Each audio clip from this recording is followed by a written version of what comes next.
3 ते 4 ठिकाणी सध्या ईडीची छापेमारी सुरू आहे। वेदांता ग्रुपवर फेमा कायद्याअंतर्गत कारवाई करून छापेमारीला सुरुवात करण्यात आली आहे। खाणकाम समूहाविरुद्ध सोमवारी ही कारवाई सुरू करण्यात आल्याचं कळतंय।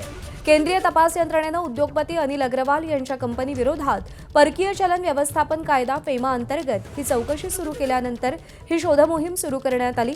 हा तपास 1500 कोटींच्या आर्थिक व्यवहारांशी संबंधित आहे। ईडीच्या पथकांनी कंपनीच्या कॉर्पोरेट कार्यालयांची झडती घेऊन कागदपत्र आणि डिजिटल डेटा तपासलेला आहे।